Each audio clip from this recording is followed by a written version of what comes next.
Un saludo a todos los que están asistiendo a este workshop. Muchas gracias por acompañarnos. Entonces, les traigo acá un tema después de las intervenciones de mis compañeros, Carlos y Camila, donde resaltaron pues los temas de los cambios en términos de esfuerzo, los stress path y los posibles efectos en permeabilidad asociados a los cambios en las variables en este tipo de técnicas como son la inyección cíclica. Yo les vengo a hablar del tema de permeabilidad en específico, a ver qué está pasando, qué ocurre con la permeabilidad según evidencias y nosotros cómo estamos afrontando este tema para el modelamiento de la inyección cíclica. Entonces les tengo un resumen, inicialmente una introducción, después vamos a hablar de modelos de cambio de permeabilidad y tercero vamos a hablar de lo que estamos haciendo nosotros en el grupo para poder caracterizar el cambio de permeabilidad del yacimiento con el cual estamos trabajando en este estudio. Bueno, entonces como introducción voy a hablar de dos temas, el marco teórico y los efectos geomecánicos sobre la permeabilidad. Entonces iniciamos. Entonces una introducción rápida del concepto de permeabilidad. Vemos que es la capacidad de flujo, la capacidad que tiene un medio de permitir que los fluidos lo atraviesen. Vemos que se representa normalmente por facilidad como lo muestro acá, como caminos tubulares representando los poros, los cuales tienen una longitud, una tortuosidad, o también se puede ver como caminos definidos por microfracturas o fracturas como tal. Entonces, lo que nosotros en este grupo igual nos interesa resaltar es qué pasa con esos caminos de flujo cuando nosotros sometemos a cambios, por ejemplo, en los esfuerzos, en deformaciones o en la porosidad. Entonces, acá les traigo un gráfico en el cual intentamos como dar un brochazo inicial de qué pasa cuando cambiamos la presión contra la permeabilidad. En este momento es de permeabilidad absoluta. Y entonces, digamos que inicialmente lo que pensamos que después de un cambio de presión van a haber cambios en esfuerzos y en deformaciones y eso genera unos cambios en permeabilidad. Pero visto pues internamente sería como pensar que la estructura, dentro de la estructura del poro o de las fracturas, que son las que permiten el flujo, pues hay cambios, ¿cierto? Hay cambios en sus dimensiones, ya sea longitud o el espeso o el radio, digamos, de los poros. Entonces eso es, digamos, que el enfoque de lo que nosotros queremos tratar como los cambios en permeabilidad. Pero hay algo más, algo adicional es la anisotropía de permeabilidad. Digamos que en general nosotros por facilidad hablamos de permeabilidad isotrópica, también hablamos de permeabilidad absoluta, ¿cierto? Pero sabemos que la permeabilidad puede ser diferente en diferentes direcciones de análisis de nuestro yacimiento. Entonces, por lo general, digamos, hay diferentes factores que afectan esa anisotropía, que generan esa anisotropía de la permeabilidad, como son, por ejemplo, la presencia de o la forma de sedimentación, digamos, inicialmente, o la presencia de discontinuidades o fracturas o microfracturas. Entonces, digamos, después de un proceso geomecánico, como son el incremento de los esfuerzos o las deformaciones, van a haber cierres o aperturas de esas estructuras diferentes en el poro y que van a generar, van a implicar alteraciones de las permeabilidades, lo que nosotros llamamos en el grupo direccionales, es decir, una permeabilidad 1 en una dirección va a cambiar, incrementar o reducir de diferente forma, como lo haría una permeabilidad en dirección 2 o 3. Entonces, eso es lo que nosotros llamamos un cambio en la permeabilidad, pero con carácter anisotrópico. Bueno, entonces, ahora sí hablemos sobre el efecto de las variables geomecánicas sobre la permeabilidad. Nosotros podemos encontrar efectos lineales, efectos cuadráticos o, digamos, efectos combinados, donde están las variables de presión, temperatura y esfuerzos, que son las variables que a los que nos enfrentamos en este tipo de procesos como son el CSS. Entonces, cuando implicamos el tema de los esfuerzos, lo que ocurre es que hay deformaciones y generan cambios en el medio poroso asociado pues a la falla que nosotros conocemos, ya sea pues tipo falla frágil o falla plástica, dúctil, pero van a generar cambios internos irreversibles. Si nosotros tenemos en cuenta los cambios en la temperatura asociados a este tipo de procesos, pues lo que va a resultar son deterioros en la permeabilidad, cambios drásticos en las deformaciones, y bueno, si juntamos esos dos fenómenos, pues lo que sucede es que tenemos un impacto muy alto sobre la permeabilidad, que es nuestra digamos, variable de interés en este momento. Entonces, como resumen, digamos, el efecto de la temperatura que puede tener sobre la permeabilidad, digamos, la expansión o la compactación térmica va a generarme cambios sobre la permeabilidad. La compactación puede llevarme a efectos de incremento en la compresibilidad, o digamos que un endurecimiento de la roca, lo que implica una reducción de volumen y caídas de la permeabilidad, por ejemplo. Hay otros efectos como son la disolución o precipitación de minerales que afectan la permeabilidad, el cambio en la porosidad efectiva debido a los cambios en el grosor de la doble capa eléctrica y movilización de partículas finas. Digamos, desde el punto de vista mecánico, puede ocurrir pues lo que mencioné antes, como un cierre de fracturas, de microfracturas, en la primera parte pues de la deformación del yacimiento. Eso llevaría a un cambio en la permeabilidad, una reducción, pero ya dijimos que puede ser direccional, ¿cierto? Mientras reduzco en una dirección puede que incremente en otra. El decrecimiento de la permeabilidad debido al comportamiento elástico, digamos, siempre que tengo deformación elástica va a haber una reducción en la permeabilidad por compactación, digamos, por reducción de volumen. Y bueno, cuando ya estamos en una parte ya de falla, pues lo que sucede es que tenemos cambios irreversibles y puede haber tanto colapso de poros como generación de microfracturas y conexión de microfracturas, lo cual puede llevar ya sea a un incremento, una reducción de la permeabilidad, no sabemos, sino hay que estudiar el caso, cada caso en específico. Entonces, digamos que en la parte de la región después, o en la parte de la falla, ya estamos hablando de que cada formación se puede comportar de forma diferente y tener aumentos o reducciones de la permeabilidad. También los compañeros nos han mostrado que depende del estrés pad que se tome, y aquí también vamos a hablar un poco de eso. Depende del estrés pad que sigue pues un proceso sobre la formación que genera ya sea o compactación o generación de caminos de flujo de mayor permeabilidad. Entonces, digamos como algunas evidencias del cambio de permeabilidad que se pueden encontrar en literatura, aquí traigo algunos casos, simplemente es para mostrar, digamos que magnitudes o resultados relacionados. Por ejemplo, acá tenemos este primer gráfico, en el cual se hace proceso de calentamiento y después un proceso de enfriamiento y se correlaciona eso, esos cambios con la variable, la velocidad de la onda P.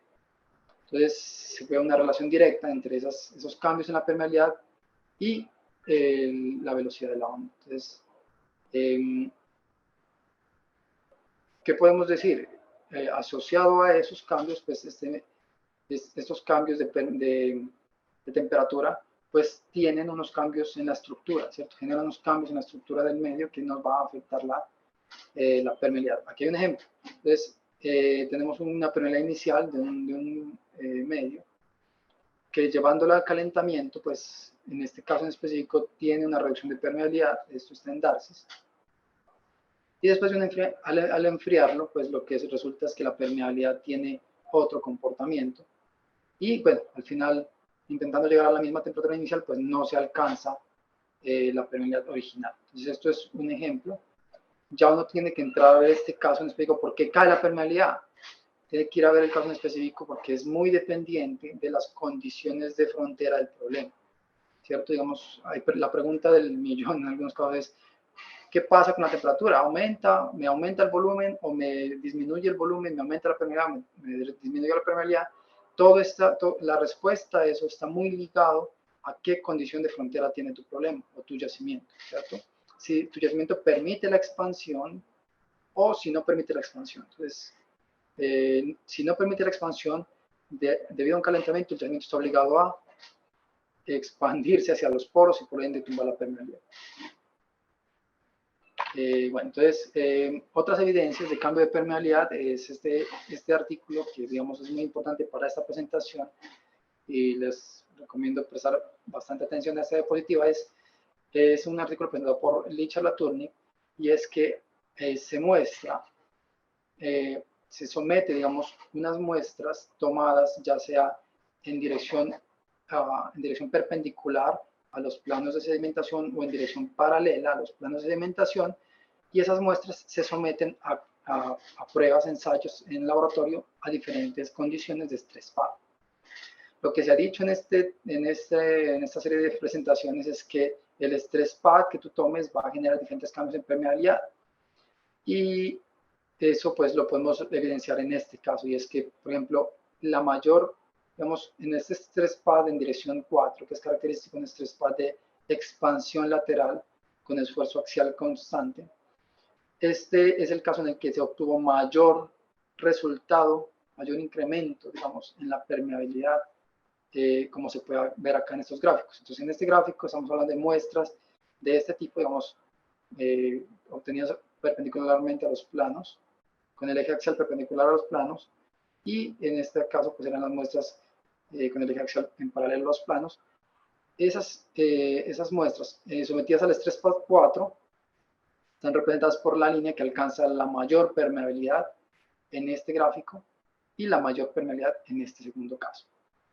Entonces, estamos hablando, perdón, de razón de permeabilidad, de razón que es dividida sobre la permeabilidad inicial, ¿cierto? Entonces, bueno, esa es, digamos, como una de las evidencias que tenemos acá importantes de que el estrés PAD define, o digamos desde el punto de laboratorio, me va a generar mayor o menor incremento o inclusive reducción en la permeabilidad. Digamos, si nos vamos al caso contrario, el estrés PAD número 1 está asociado a pruebas triaxiales convencionales.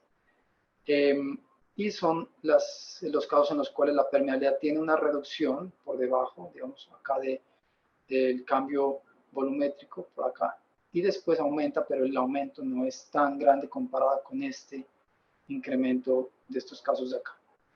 Entonces, digamos que en términos generales, como resumen de esta diapositiva, pues hay 4 estrés PAD, y el estrés PAD en el que más se obtiene incremento de permeabilidad es el estrés PAD 4, mientras que el incremento de permeabilidad para el estrés PAD 1, que es característico de pruebas triaxiales, pues no tiene un incremento tan grande. Aunque en estos casos, pues igual se obtiene un incremento en permeabilidad, así sea pequeño. Okay. Entonces, ya con este tema, listo, lo que les mostré es evidencias de cambios de permeabilidad. Ahora, en esta diapositiva, ¿qué más quiero resaltar? Es el hecho de que tenemos muestras orientadas a 90 y a 0 grados con respecto a los planos de sedimentación. Y bueno, ¿qué encontramos como respuesta ante una prueba triaxial o una prueba o diferentes estrés PAD? Encontramos que el incremento en la permeabilidad es diferente, ¿cierto? Es diferencial, o sea, el incremento no es igual en una dirección, la permeabilidad no aumenta igual en una dirección que en otra. Entonces es muy importante porque lo que estamos encontrando es que hay diferentes respuestas direccionales con base en las deformaciones. Hay diferentes respuestas en términos de las permeabilidades resultantes. Entonces eso es a lo que queremos apuntarle en esta presentación. Entonces, a continuación les voy a presentar algunos modelos, lo que nosotros en el grupo llamamos modelos volumétricos y modelos direccionales. Entonces, los modelos volumétricos es lo que nosotros tratamos como modelos que permiten calcular la permeabilidad absoluta, tomada pues como una permeabilidad isotrópica. Entonces, son modelos que nos permiten determinar permeabilidad absoluta en función de variables como deformación volumétrica, esfuerzo promedio, presión o temperatura. Es decir, no tienen la componente direccional. Eso es lo que quiero mencionar acá. Y los modelos direccionales son los que la respuesta de permeabilidad puede ser diferente en diferentes direcciones de análisis y dependen también pueden depender del tensor de deformaciones o de esfuerzos, es decir, tiene una respuesta direccional asociado a un ingreso, a una información como deformaciones que también es direccional, ¿cierto? Listo. Entonces, aquí traigo unos ejemplos de modelos volumétricos. Entonces, este primer ejemplo, pues, lo encontramos en muchos artículos, y es que la razón de permeabilidad, que es esta variable, K sobre K sub 0, es dependiente de la deformación volumétrica. ¿Listo? Entonces, como vemos, la permeabilidad, no el tensor, sino la permeabilidad absoluta, digamos así, es dependiente de la deformación volumétrica. Y bueno, el autor muestra algunos resultados de que al aumentar la deformación volumétrica, tenemos pues un incremento en esa razón de permeabilidad. Lo importante acá es que tenemos la variable permeabilidad vista como isotrópica, ¿cierto? La permeabilidad promedio, podemos pensar. Otros modelos, por ejemplo, el modelo Cosenyi-Karman, también nos permite determinar permeabilidad en función de porosidad. Está este modelo de Togiri-Baghini, que bueno, ya nos permite tener, digamos, variables de ajuste, parámetros de ajuste, para calibrar nuestro resultado de permeabilidad. Aquí hay algunas simplificaciones. Lo que digo es que si se toma, digamos, unas variables como constantes, bueno, el hecho es que podemos simplificarlo y se encuentra también en función de la deformación volumétrica la relación de permeabilidad. Vemos que al final hay una simplificación. Vemos que quedándonos con esta idea, tendríamos un parámetro de ajuste que es B. Algunos de estos modelos que muestro acá atrás, el modelo Togiri-Baghini, pues muestran cierta correlación de los datos en relación pues a estas variables, que son, por ejemplo, un R cuadrado de 0.53, en otro caso un R cuadrado de 0.76, solo pues para mostrar evidencias de esos resultados.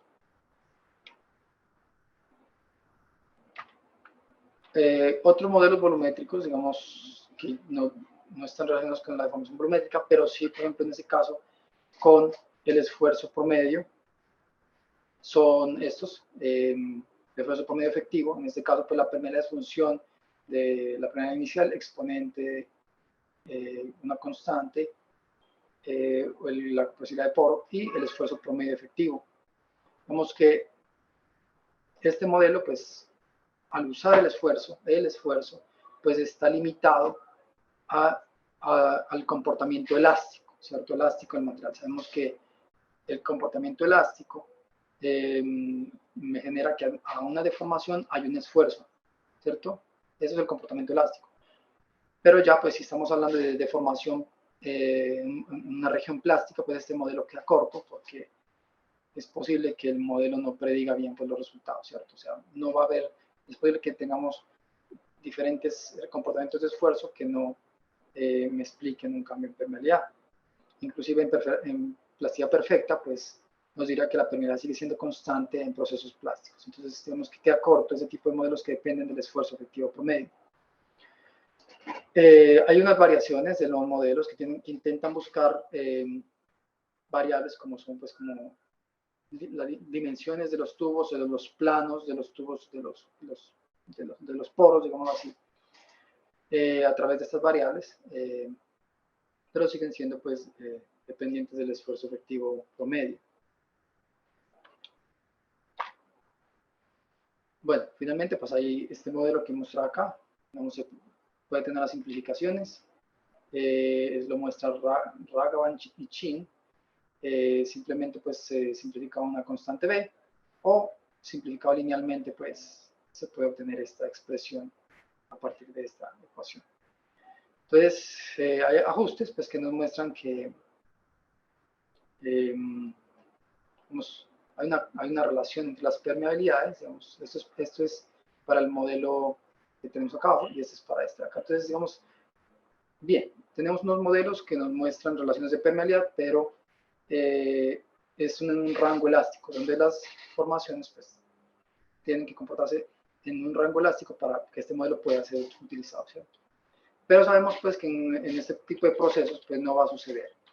Tenemos muchos cambios, especialmente plásticos, y que la temperatura es una variable de altísima importancia en el comportamiento mecánico. Entonces vienen otros modelos, entonces ya vienen los modelos direccionales. Entonces Won y Lee en el 2001 nos presentan un modelo en el cual tienen digamos, suponen que el medio está compuesto por esferas perfectas y evalúan digamos, qué pasa con el área que hay entre las esferas, qué pasa con esas áreas cuando digamos, modelo se deforma. Si yo tengo una deformación, entonces el área va a tener unos cambios y esos cambios son los que intentan relacionar con la permeabilidad. Entonces, aquí pues estamos mostrando que hay 3 direcciones de análisis y con base en las 3 direcciones de análisis pues se obtienen relaciones de permeabilidad, como podemos ver acá en estas ecuaciones. Entonces, al final el autor lo que presenta son ecuaciones de permeabilidad que me relacionan las razones, digamos, razones de permeabilidad en cada una de las direcciones con base en la permeabilidad inicial relacionadas con la deformación resultante, ¿cierto? Entonces, es una ecuación un poco pues larga, pero eso es lo que quiere hacer, ¿cierto? Quiere determinar una relación entre la permeabilidad y el cambio de esas áreas posibles para el flujo. Entonces, este sería un modelo direccional. Depende de deformaciones, deformación 1, 2 y 3, y de permeabilidad, ¿cierto? Perdón, y resulta en una permeabilidad 1, 2 y 3. Otro modelo direccional es presentado por Wong en el 2003. Lo que busca es intentar representar un camino de flujo, digamos que esto es una garganta de poro, esta región que estoy yo aquí mostrando. Y lo que el autor intenta pues como capturar en el modelo es qué pasa si el diámetro o el espesor de este camino de flujo se amplía por las deformaciones y qué pasa si se deforma, digamos que por una cizalla, ese camino de flujo pues cambia de forma.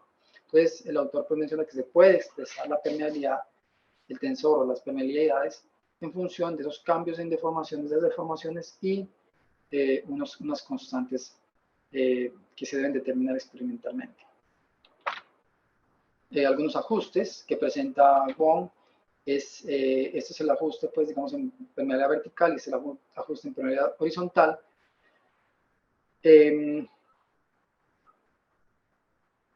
Una parte curiosa, pues, es que listo, tenemos un resultado de permeabilidad vertical, pero pues no vemos acá deformación, digamos, direccional, sino una deformación volumétrica, ¿sí? Entonces, digamos que queda uno corto en el análisis porque a uno le gustaría ver qué pasa contra la deformación axial, por decirlo así, y qué pasa contra la deformación lateral, qué pasa con las permeabilidades. Pero bueno, esto es un resultado que nos muestra para el autor, pues hay más ajuste en la permeabilidad horizontal. Bueno. Yo creo que este es el último modelo. Hay este modelo direccional en el cual se obtiene la permeabilidad en función de los esfuerzos. Entonces, inicialmente, pues el autor tenía una cantidad de datos en la cual era pruebas, ensayos, reacciones a diferentes niveles de esfuerzo de confinamiento y pues a través de la prueba lo que se hacía era determinar las permeabilidades y se llega a este gráfico. Se correlaciona obteniendo este lambda 1 y lambda 2 y bueno, se obtiene una función para la permeabilidad en función de los esfuerzos de confinamiento, el esfuerzo 3 y el esfuerzo 1. Lo que se encuentra un R cuadrado aceptable y lo que nos entrega es una permeabilidad no direccional, sino una permeabilidad, digamos, promedio. Entonces, otra vez, al depender de los esfuerzos 1 y esfuerzo 3, los esfuerzos, lo que sucede es que no tenemos aplicación de ese modelo en casos, pues, cuando tenemos plasticidad. Entonces, en resumen, los modelos, pues, presentados tienen varias oportunidades de mejora. Digamos, en unos casos, pues, los modelos dependen de formación volumétrica, esfuerzo o presión.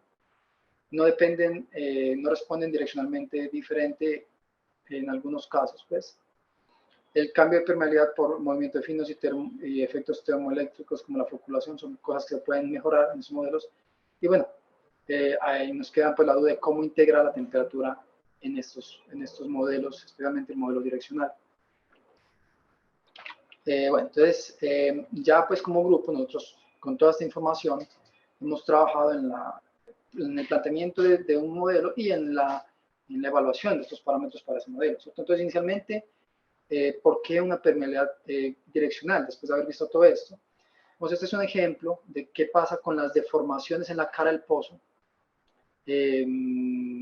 normalmente, ¿cierto? Es un caso sencillo, muy sencillo, en el cual vemos que la deformación radial cae, la deformación tangencial aumenta y pues la deformación vertical está constante.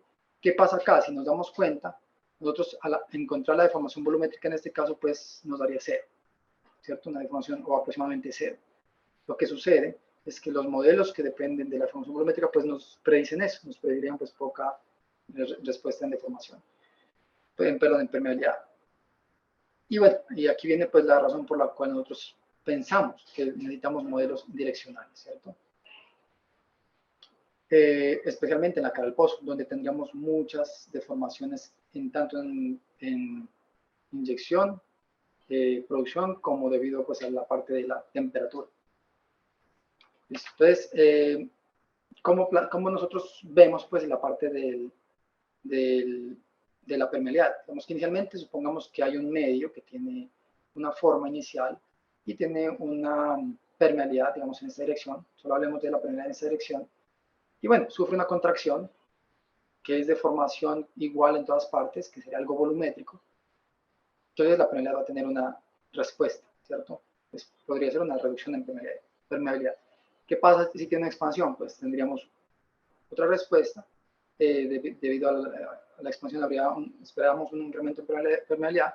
Y si hay una deformación diferente, que no es ni contracción ni expansión, que puede tener el mismo volumen, en términos de deformación volumétrica, el mismo volumen que el caso inicial, pero la permeabilidad debería ser diferente. Entonces, a ese es el problema que nos vemos enfrentados.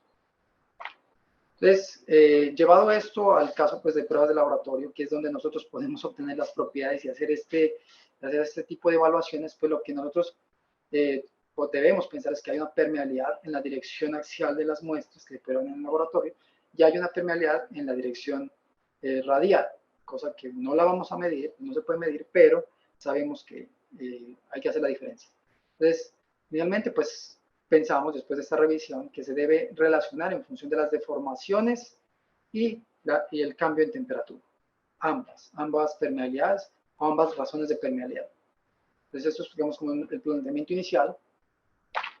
Y bueno, hasta ahí lo dejamos, ¿cierto? Como el planteamiento inicial de lo que nosotros hemos tratado y ahora sí que ¿qué hemos hecho con eso como grupo? Entonces inicialmente les voy a presentar el diseño preliminar de las pruebas para determinar pues estos parámetros que me caracterizarían ese comportamiento en permeabilidad y lo que hemos hecho en términos de modelamiento y de determinación de parámetros por parte pues, del grupo. Entonces, en la parte de pruebas experimentales, lo que nosotros buscamos es determinar los parámetros, ¿cierto? Del modelo supuesto, del modelo de permeabilidad. Con base pues, en la literatura ya nos basamos, nos decantamos a que debe tener esta forma.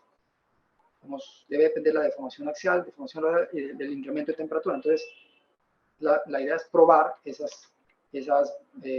hacer ensayos para determinar parámetros que relacionen esos cambios en variables. Entonces, bueno, se toman muestras de afloramiento, se caracterizan, la idea es caracterizar las muestras a través de ensayos triaxiales para obtener pues, el comportamiento mecánico, esfuerzo de formación claro, y bueno, después caracterizar el comportamiento de permeabilidad en unos ensayos especiales de deformación y de temperatura. Sí, de temperatura, con mediciones de permeabilidad. Entonces, la primera prueba que se plantea es la prueba digamos, una prueba en la cual solamente deformemos la dimensión axial de la muestra a condiciones de temperatura cero, de cambio de temperatura cero y de deformaciones laterales cero. es solamente la deformación en la axial, ¿sí? Por facilidades, por el tema de los equipos de laboratorio, digamos, nosotros tenemos como un trabajo continuado con el grupo del profesor de la Universidad de Alberta, el profesor Richard Laturnik, y bueno, con ellos estamos trabajando ese tema de las pruebas de laboratorio. Estamos estamos trabajando con el profesor Richard Laturnik y el profesor Gonzalo Zambrano. Con ellos estamos pues en el proceso de plantear estas pruebas que son especiales y desarrollarlas pues. Entonces, en esa prueba, ¿qué se busca? Se busca deformar axialmente, pero sin deformación radial.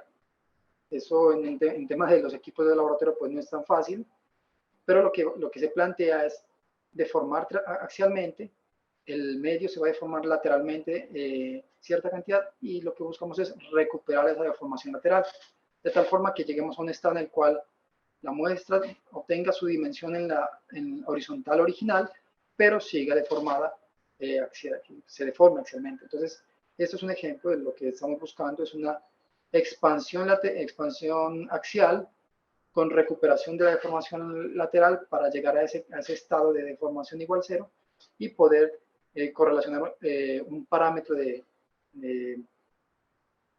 permeabilidad en dirección, digamos, asociado a esta deformación axial.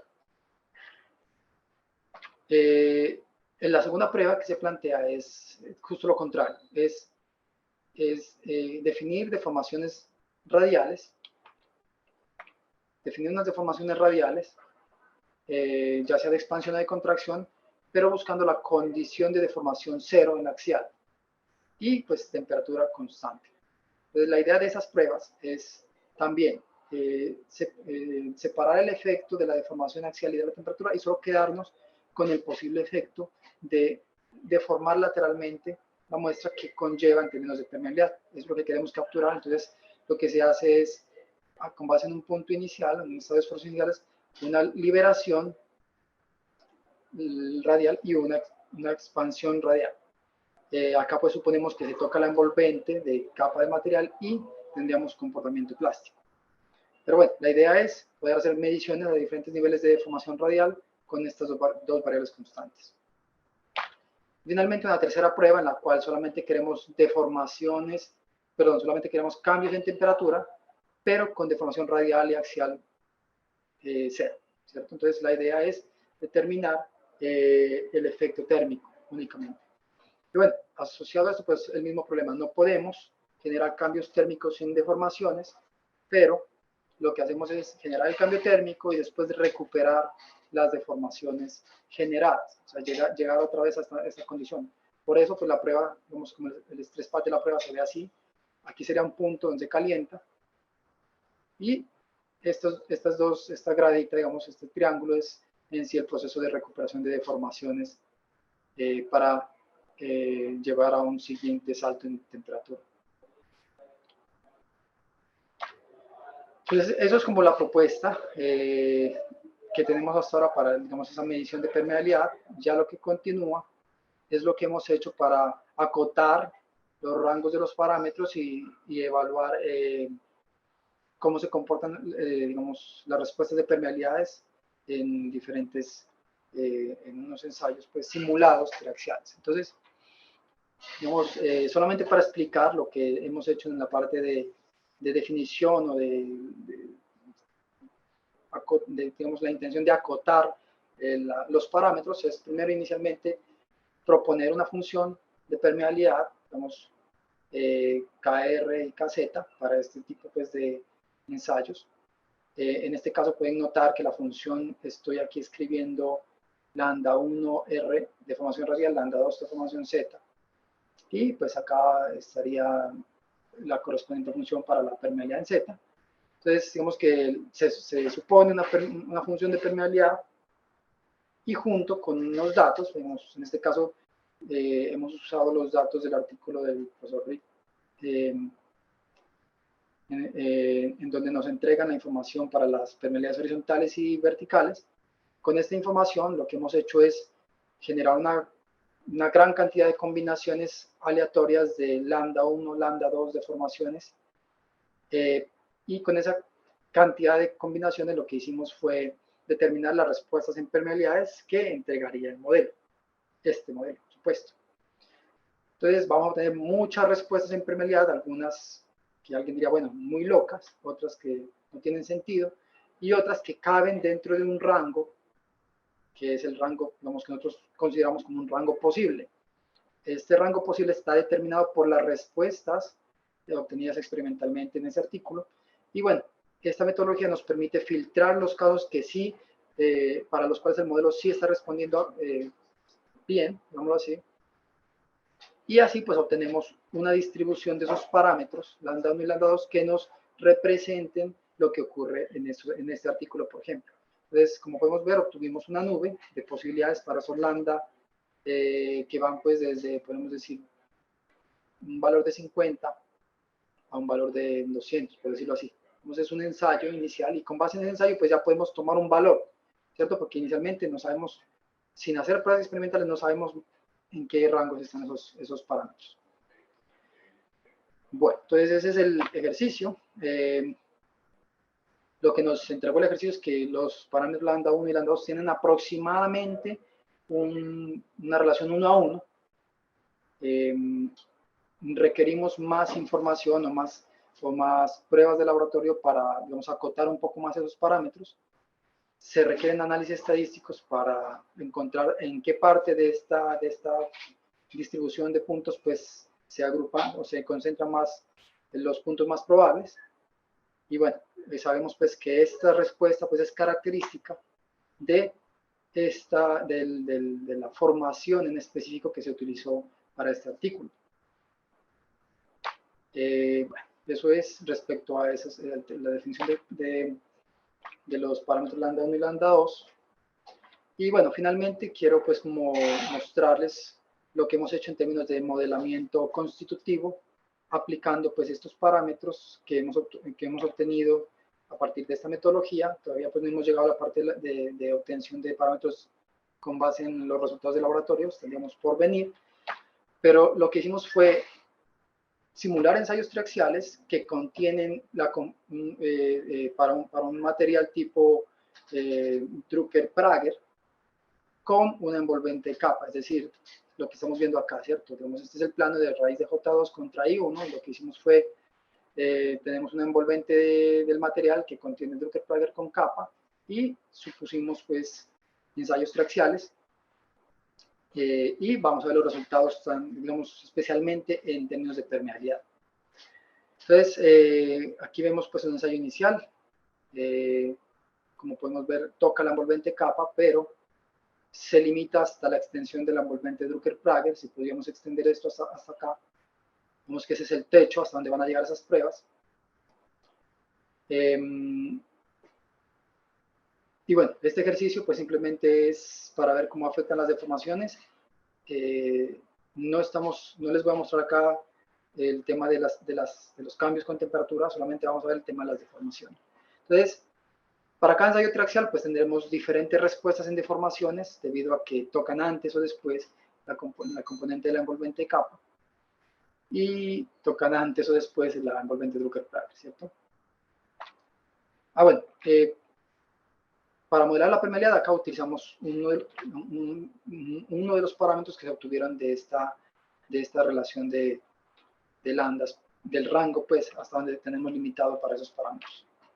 Entonces, como resultados, solamente traigo qué pasó para esos ensayos triaxiales, qué pasó en términos de las permeabilidades axiales y permeabilidades radiales. Entonces, estos son los valores que se habían tomado para esas permeabilidades. Inicialmente, en la permeabilidad axial se había tomado un valor alrededor de los 400, un poco más de 400 milidarcis, y en la permeabilidad radial le habíamos tomado un valor inicial alrededor de 1400, 1500 milidarcis.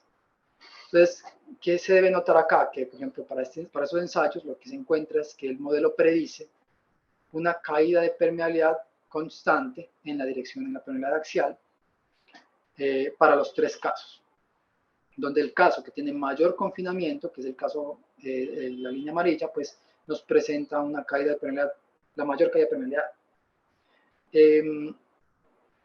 sería este caso. Es el que toca primero la envolvente capa y es el que tiene mayor, digamos, la mayor caída en permeabilidad, mayor esfuerzo de confinamiento. Digamos, todo, digamos, está relacionado. En relación a la permeabilidad radial, pues lo que sucede es que tenemos casos en los cuales la permeabilidad, se predice que la permeabilidad cae, que es el caso pues de mayor esfuerzo de confinamiento. Pero hay casos en donde vemos que la permeabilidad, el modelo predice un incremento en permeabilidad radial, y eso es muy importante porque digamos, no podemos medir la permeabilidad radial, pero el modelo nos predice eso. Entonces, digamos, entre más caracterizado tengamos este modelo, podemos hacer predicciones de cosas que, digamos, que en laboratorio tampoco podemos medir, que es esa permeabilidad radial, ¿cierto? Entonces, interesante que este stress pad, que es el stress pad que tiene un contacto más rápido con la envolvente Drucker-Prager, en este caso nos muestra un incremento en permeabilidad. Entonces, es uno de los resultados que hemos obtenido, digamos, más recientes en términos de ese modelamiento de la permeabilidad direccional. Bueno, entonces, como conclusión, simplemente digamos que no encontramos un modelo en literatura que se acople a todas las necesidades del proyecto, que es modelo direccional con temperatura.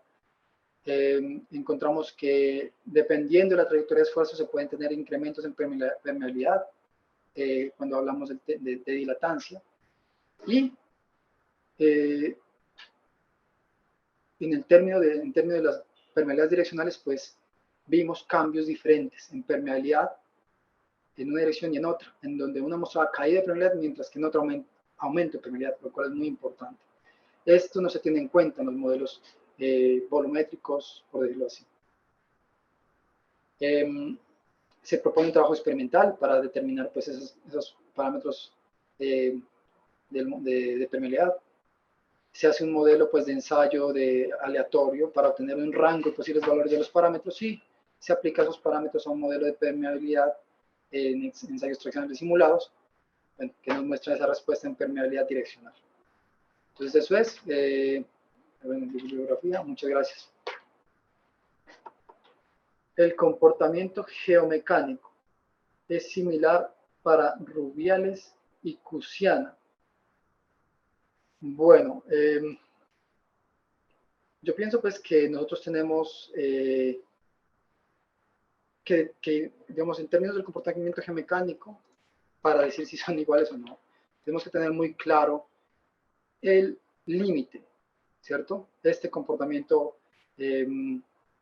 geomecánico de las formaciones que están características a los, digamos, alta porosidad de yacimientos con crudos pesados, que son formaciones que son relativamente someras con bajas resistencias. Entonces, este tipo de formaciones se comportan muy dúctil.